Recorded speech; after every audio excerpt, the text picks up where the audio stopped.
አሜሪካ የኢራንን ታሪካዊ የነዳጅ ደሴት ለመያዝ ቆርጣ ተነስታለች።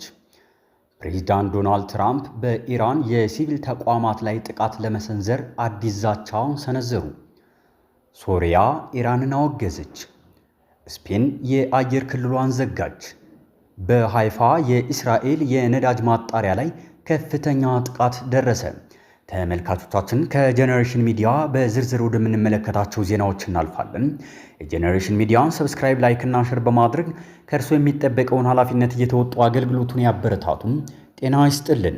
የሶሪያው ፕሬዝዳንት አህመድ አልሻራም ኢራን በባህረ ሰላጤው ሀገራት ላይ የምትሰነዝረው ጥቃት በጽኑ አውግዘዋል። ፕሬዝዳንቱ በቅርቡ በሰጡት መግለጫም በኢራንና በጎረቤት ሀገራት መካከል ያለው ጦርነት በዓለም አቀፍ የኃይል አቅርቦትና በነዳጅ ዋጋ ላይ ከፍተኛ ስጋት እንደሚፈጥር አስታውቀዋል። ጦርነቱ እየተባባሰ ከሄደና ግልጽ የሆነ የስምምነት ቀመር ላይ ካልተደረሰ ወደፊት ሊገመቱ የማይችሉ አደገኛ ውጤቶች ሊከሰቱ እንደሚችሉ አስገንዝበዋል።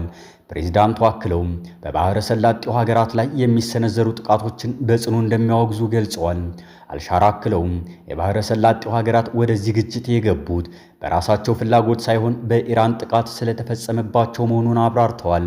እነዚህ ጥቃቶች ተቀባይነት የሌላቸውና የሚኮነኑ መሆናቸውን በመጠቆም ሶሪያ ከባህረ ሰላጤው ሀገራት ጎን ሙሉ በሙሉ እንደምትቆምና እንደምትደግፋቸው በይፋ አረጋግጠዋል። ይህ ንግግር በክልሉ ያለውን የፖለቲካ ሚዛን ሊቀይር የሚችል ትልቅ እርምጃ ተደርጎም ተወስዷል። ስፔን የአየር ክልሏን ዘጋች።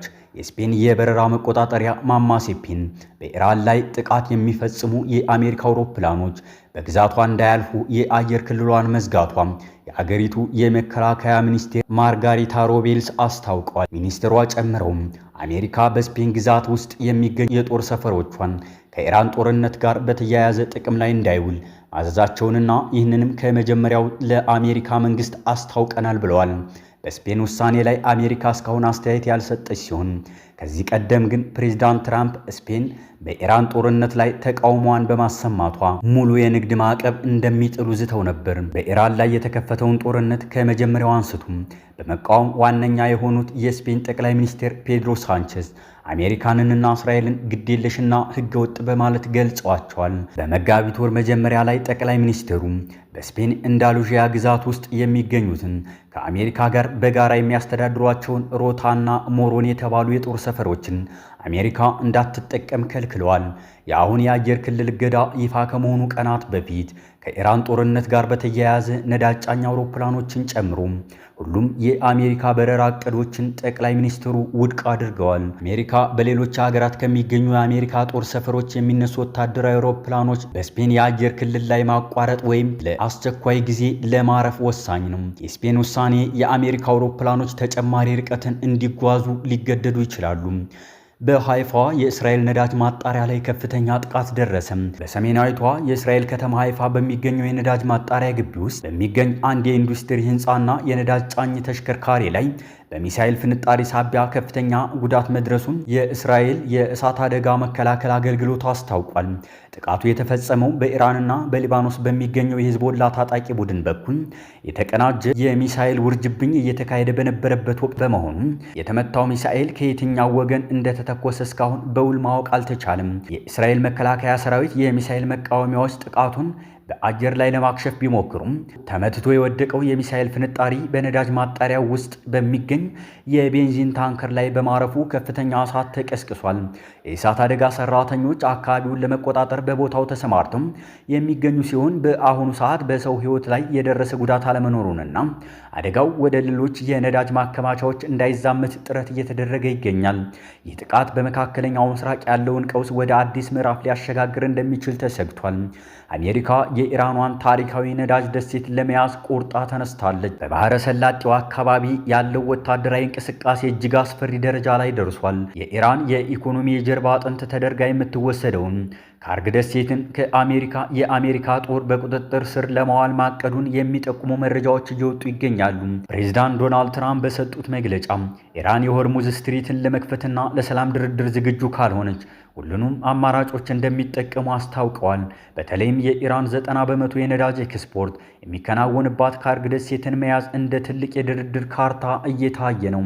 በአሁኑ ወቅት የዩኤስ ትሪፖሊ የተሰኘው ግዙፍ የአምፊቢየስ የጦር መርከብ ከ3500 የማሪን ወታደሮች ጋር ቀጠናው ደርሳለች። ተጨማሪም ከ82ኛው የአየር ወለድ ክፍለ ጦር የተውጣጡ በሺዎች የሚቆጠሩ ወታደሮች ወደ ስፍራው እያቀኑ ሲሆን በአጠቃላይ በምድር ላይ የሚሰማራው የአሜሪካ ጦር ቁጥር 20 ሺህ ሊጠጋ እንደሚችል ተገምቷል። ከመጋቢት 13 ጀምሮ አሜሪካ በደሴቲቱ ላይ ባሉ ወታደራዊ ኢላማዎች ላይ ከፍተኛ ድብደባ የፈጸመች ሲሆን ምንም እንኳን የነዳጅ መሰረተ ልማቶቹ እስካሁን ባይወድሙም የደሴቲቱ የመከላከያ አቅም ግን በእጅጉኑ መዳከሙ ተነግሯል። የኢራን ወታደራዊ አዛዦች በበኩላቸው የአሜሪካ በምድር ጦር ደሴቲቱን ለመያዝ የምታደርገው ማንኛውም ሙከራ ቀጠናውን በእሳት እንደሚለኩሰው አስጠንቅቀዋል። ፕሬዝዳንት ዶናልድ ትራምፕ በኢራን የሲቪል ተቋማት ላይ ጥቃት ለመሰንዘር አዲስ ዛቻ ሰነዘሩ።